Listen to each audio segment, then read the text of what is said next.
Bonjour et merci de nous rejoindre.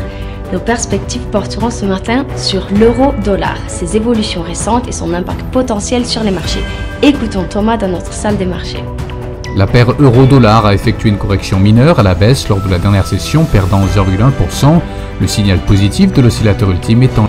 La paire Aussie-dollar a effectué une légère correction à la baisse lors de la dernière session, perdant 0,1%, le stochastique RSI indique un marché suracheté. La paire dollar-yen a connu une hausse mineure de 0,2% lors de la dernière session, le ROC donne un signal positif. La paire livre-dollar a augmenté de 0,6% au cours de la dernière session, l'indicateur Williams indique un marché suracheté. Merci Thomas pour vos analyses. Passons maintenant aux informations. Les prix moyens des logements au Royaume-Uni ont atteint un niveau record en avril, selon de nouvelles données qui montrent que la demande de déménagement reste forte.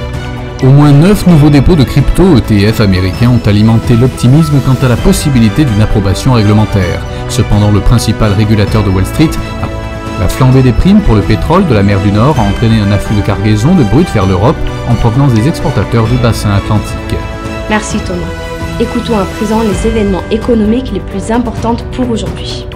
L'indice d'optimisme des entreprises du NFIB américain sera publié à 10h GMT, l'indice Redbook américain 12h55 GMT, l'enquête ZEW de la zone euro sentiment économique à 9h GMT, l'enquête ZEW sur la situation actuelle en Allemagne sera publiée à 9h GMT, l'enchère des obligations à 10 ans du Japon à 3h35 GMT, les réserves de change du Japon à...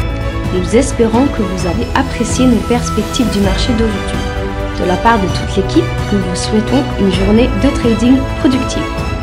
N'oubliez pas de vous connecter demain matin pour tous les événements et les dernières nouvelles sur les marchés financiers.